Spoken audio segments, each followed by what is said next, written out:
අයිබෝන් දරුවනේ අපි කලින් වීඩියෝවේ කතා කරා නවය ශ්‍රේණියේ සංඛ්‍යා රටා පාඩම ගැන. අපි අද බලමු මේකේ ඔයාලගේ පෙළ පොතේ තියෙන අභ්‍යාසවල අමාරු ගණන් ටික. මුලින්ම අපි තෝරගමු 1 අභ්‍යාසයේ තුන්වෙනි ගැටලුව. ඒ කියන්නේ එන්නන පදයේ 7න් දන එකක් වූ සංඛ්‍යා රටාවේ මුල් පද තුන ලියන්න. ඒක කොහොමද කරන්නේ?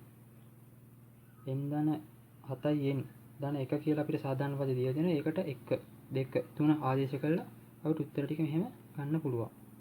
දෙවෙනි ප්‍රශ්නේ අහනවා පස්වන පදයේ සොයන්න කියලා.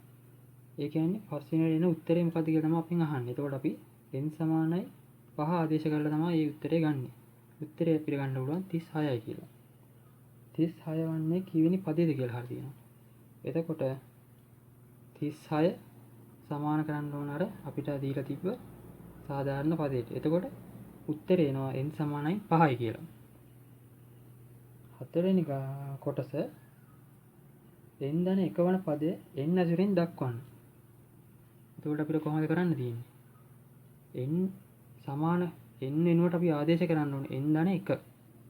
n දන 1 කියන පදය තමයි අපි ආදේශ කරන්න ඕනේ. එතකොට t n දන 1 වෙනි පදේ. එතකොට මෙතෙන්ද අපි ආදේශ කරන්න ඕනේ n දන 1. 7 වරක් n දන 1 දන 1. ඒක අපිට සුළු කරාම 7යි n දන 8 කියලා අපිට උත්තරේ ගන්න පුළුවන්. මේක තමයි කියන්නේ n අසුරෙන් දක්වන්න කියලා. දැන් අපි බලමු හතරවෙනි ගාන. සාධාරණ පදයේ tn සමානයි 50 ඍණ 7යි n වූ සංඛ්‍යා රටාවේ මුල් පද තුන ලියන්න. අර විදිහටමයි n වෙනුවට 1 ආදේශ කරලා පළවෙනි පදේ, 2 ආදේශ කරලා තුන්වෙනි පදේ, දෙවෙනි පදේ, 3 ආදේශ කරලා තුන්වෙනි පදේ. ඊට පස්සේ 10 වන පදේ සොයන්න. අර විදිහමයි n සමානයි 10 ආදේශ කරා උත්තරය ගත්තා. තුන්වෙනි එක n දන 1 වන පදයේ n ඇසුරෙන් දක්වන්න. කලින් මං ගානේ කියලා දුන්නා n දන 1 වන පදය කියලා ආදේශ කරන්න කියලා ඉන්නේ. n වෙනුවට ආදේශ කරන්න ඕනේ n දන 1 කියලා සම්පූර්ණ කොටසම. එතකොට ඒක ආදේශ කරාම අපිට උත්තරේ මෙන්න මේ විදිහට පෙන්වන්න පුළුවන්. ඊට පස්සේ කියනවා 7 වෙනි පදයෙන් පසු ලැබෙන පද ඍණ සංඛ්‍යා බව පෙන්වන්න. එතකොට අපි මේකේ පෙන්වන්න ඕන 7 වෙනි පදේ ආදේශ කරලා කොහොමද එන්නේ කියලා. අපි ආදේශ කරාම 4ක් 7 එනවා. මෙතන 50 තියෙනවා. මෙතන 49 වෙනවා. හරියට 4ක් 8 ආදේශ කරාම මොකද්ද වෙන්නේ? මේ 50ට වඩා වැඩි සංඛ්‍යාවක් තමයි මෙතන ඍණ පැත්තේ ඉන්නේ. එතකොට අපි දන්නවා ලොකු ඍණ සංඛ්‍යාවකින් පොඩි සංඛ්‍යාවක් අඩු කරාම ඍණ උත්තරේ තමයි එන්නේ. එතකොට 4ට වඩා වැඩි ගාණ මෙතෙන් ආදේශ කරාම අපිට උත්තරේ ලැබෙන්නේ ඍණ ගාණ. ඒකට අපි ඒක ලියන්න පුළුවන්. 7 වෙනි ගුණාකාරයෙන් පසු ලැබෙන මේ 50ට ඉහළ සංඛ්‍යාවක් වේ. එබැවින් 7 වෙනි පදයෙන් පසු ඍණ සංඛ්‍යාවක් ලැබේ. අපි දැන් බලමු 1යි 2 අභ්‍යාසයේ ගණන් කොහොමද එන්නේ කියලා. දෙවෙනි ගැටලුව අපි කතා කරමු. ඒකේ තියෙන්නේ වගුවක් පුරවන්න. 10 17 24 30 කියන සංඛ්‍යා රටාව ඇසුරෙන් වගුව සම්පූර්ණ කරන්න.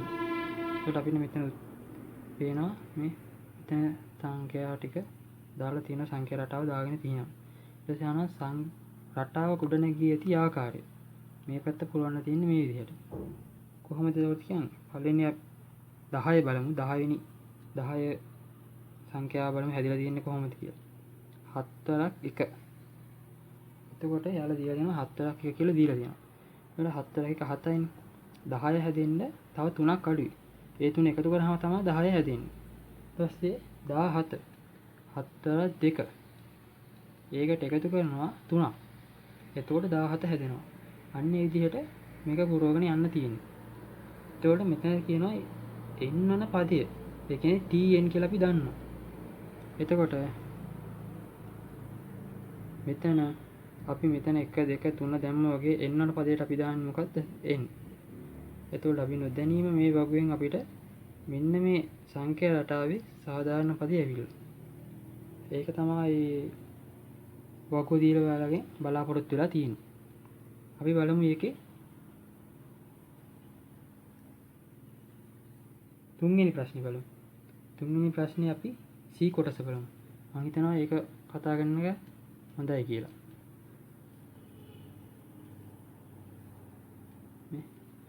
C කියන්නේ 9 17 25 33.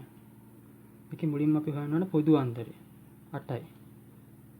පළවෙනි පදයේ ගොඩනැගී ඇති ආකාරය 8 වරක් එක 8යි. මෙතන 9 තියෙන්නේ ධන 1යි. එතකොට සාධාරණ පදය අපිට කොහොමද ලියන්න පුළුවන්?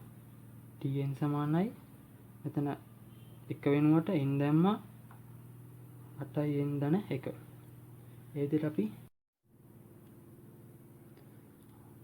බලමු ඊට පස්සේ e කොටස. ඒකේ ඉන්නේ 22 19 16 13. ඒකේ පේනවා අපිට අඩුවීමක් තමයි වෙලා තියෙන්නේ. එතකොට ඒකේ පොදු අන්තරය කොහොමද ගන්නෙ? දෙවෙනි පදයෙන් අඩු කරන්න ඕන පළවෙනි පදේ. ඍණ 3ක් තමයි උත්තරේට එන්නේ. එතකොට පදයේ ගොඩනගී ඇති ආකාරය කොහොමද?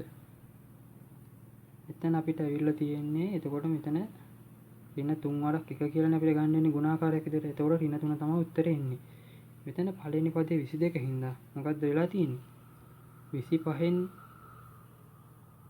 3ක් අඩු වෙලා තමයි 22 එන්නේ. එතකොට කොහොමද ලියන්නේ? 25 ඍණ 3 වරක් එක කියලා තමයි අපිට පදයේ ගොඩනැගී ආකාරය ලියන්න වෙන්නේ. ඒතර සාධාරණ පදේ කොහොමද අපිට ලියන්න පුළුවන් ඉන්නේ? tn සමානයි 25 ඍණ 3යි n. f වෙනි ගාන බලමු. ඒකත් අර විදිහමයි. 22 20 18 16. පොදු අන්තරය මොකක්ද? 20න් 22ක් අඩු කරාම ඍණ 2යි.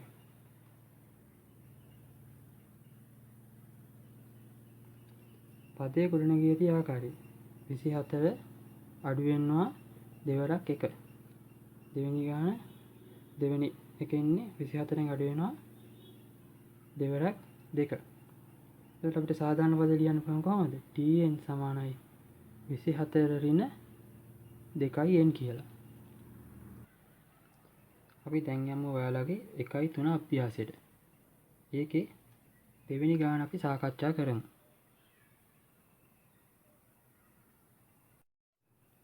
ඒකේ පළවෙනි ප්‍රශ්නේ.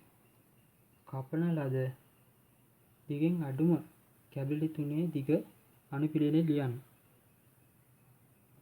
කොහොමද ඉන්නේ? 15 25 35. දෙවෙනි ප්‍රශ්නේ කුඩාම කැබැල්ලේ සිට දිග අණුව ආරෝහණ පිළිවෙල ගත් විට 20 වෙන කැබැල්ලේ දිග සොයන්න. ඒ කියන්නේ මේකේ සංඛ්‍යා රටාවක් විදිහට ගත්තොත් 20 වෙන කැබැල්ල කියන්නේ 20 වෙනියට අපිට එන උත්තරේ 35 වගේ 20 වෙනියට එන උත්තරේ තමයි මේ අහන්නේ. අපි එතකොට දැන් මේකට සාධාරණ පදයක් ලියාගත්තම අපිට ලේසි. කොහොමද මේකේ සාධාරණ පද එන්නේ? tn සමානයි 10 n ධන 5 කියලා. එතකොට මේක අහන්නේ 20 වෙනි පදේ හින්දා t20 සමානයි 10 වරක් 20 ධන 5. උත්තරේ 205යි. තුන්වෙනි එකේ අහනවා දිග අණු ආරෝහණ පිළිවෙලට සකස් කළ විට 50 වන කැබැල්ල කපා ගැනීමට මීටර් 5 දිග කම්බිකොර ප්‍රමාණවත් නොවන බව පෙන්වන්න. එතකොට අපි t50 හොයනවා. එතකොට 505යි එන්නේ උත්තරේ. අපි දන්නවා මීටර් 5ක් කියන්නේ සෙන්ටිමීටර් 500. එතකොට අපිට ලියන්න පුළුවන් කම්බියේ තික සෙන්ටිමීටර් 500 නිසා මෙම කොටස කපා ගැනීමට කම්බිය ප්‍රමාණවත් නොවේ කියලා. තේරුණා නේද? ප්‍රශ්නේ මෙන්න මේ විදිහට ලියාගත්තාම අපිට ගාන හදන් යන ටිකක් ලේසි වෙනවා. පළවෙනි ප්‍රශ්නේ අහනවා පස්වන සතියේ එස්මී සතු කැටේ ඇති මුදල කීයක් වේද? ඒ කියන්නේ පස්වෙනි සතිය කියන්නේ මේකේ පස්වෙනි උත්තරේ. ඒකට t5 අපි දන්නවා සාධාරණ පදේ මේ විදිහට හොයාගන්න පුළුවන්. සාධාරණ පදයෙන් උත්තර හොයන එක අපිට ලේසි වෙනවා. t5 සමානයි 100 ධන 10 වරක් n නෝට 5 දාන්න. ඊට පස්සේ උත්තරේ එන 150යි කියලා. දෙවෙනි ප්‍රශ්නේ අහනවා 10 වන සතියේ ඉදුණී සතු කැටේ ඇති මුදල කීයද? එතකොට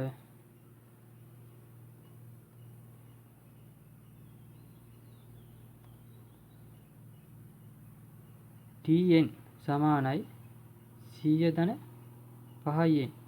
ඉදුණිගේ සාධාරණ සමීකරණය හොම තමයි එන්නේ. එතකොට T10 සමානයි 100 දන 5 වරක් 10යි. උත්තරේ 150යි. තේරුණානේ? ඊට පස්සේ අහනවා ඒකේ තුන්වෙනි ප්‍රශ්නේ සති 50කට පසු ඔවුන්ගේ කැට විවෘත කර ඒවායේ ඇති මුදල් පරීක්ෂා කරන ලදී. යෙස්මි ඉතිරි කර ඇති මුදල තුනි ඉතිරි කර මුදලට වඩා කීයක් වැඩිද? එතකොට අපි යෙස්මිගේ මුදල වෙනම හොයාගන්නවා. ඉදුනිගේ මුදල වෙනම හොයාගන්නවා. ඊට පස්සේ ඒක ක්‍රමය හොඳයි. වැඩි ප්‍රමාණය මේ විදිහට අපිට ගන්න පුළුවන්. තව ක්‍රමයක් තියෙනවා. අපි දන්නවා යෙස්මිට මුදල් වැඩි වෙනවා අනිවාර්යෙන්. ඊයාගෙන් අඩු කරනවා ඉදුනිගේ මුදල. ඒක අපි සමීකරණ දෙක අඩු කරනවා වෙන වෙනම. සමීකරණ දෙක වෙන වෙනම අඩු කරලා උත්තරේ ගන්න පුළුවන් අපිට 5යි n කියලා.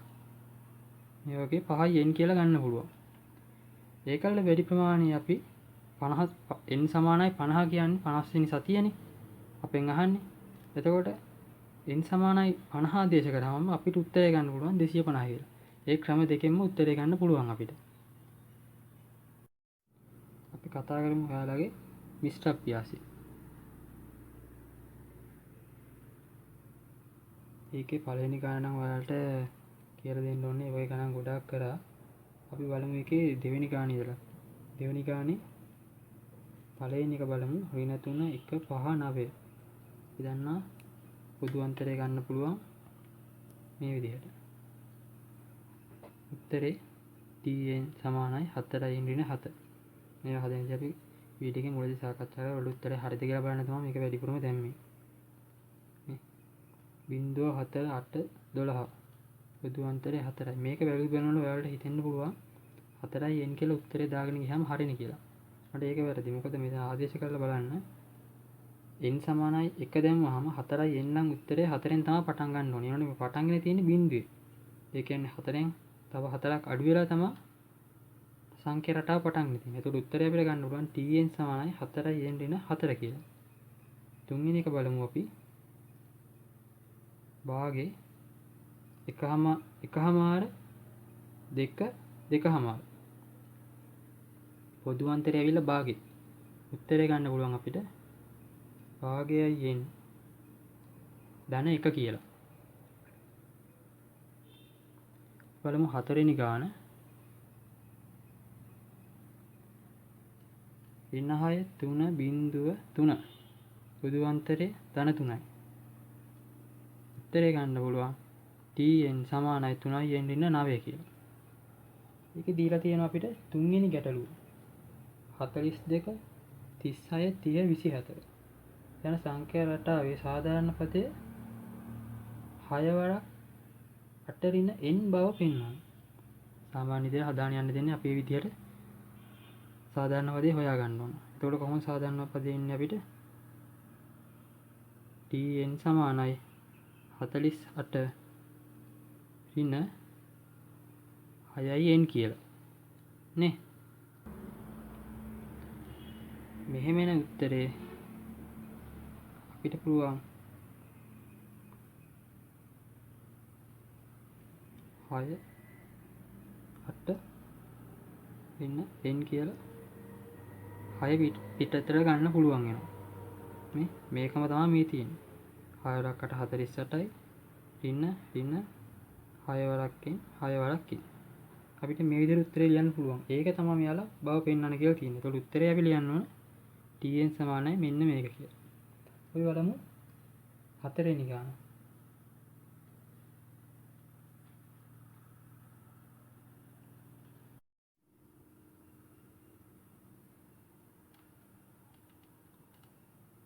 ඒකේ පළවෙනි ප්‍රශ්නේ මොකද්ද?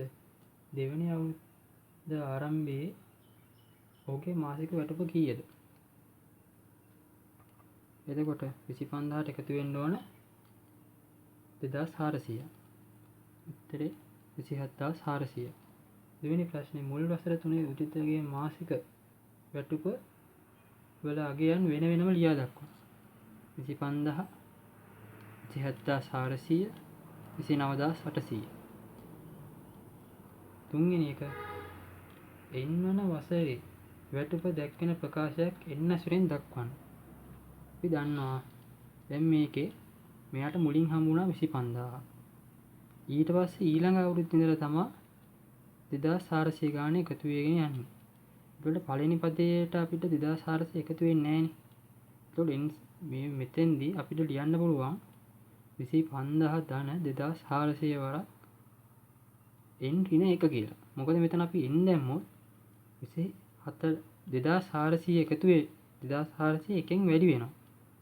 2400 එකෙන් වැඩි වෙලා 25000 එකතු වෙන කියන්නේ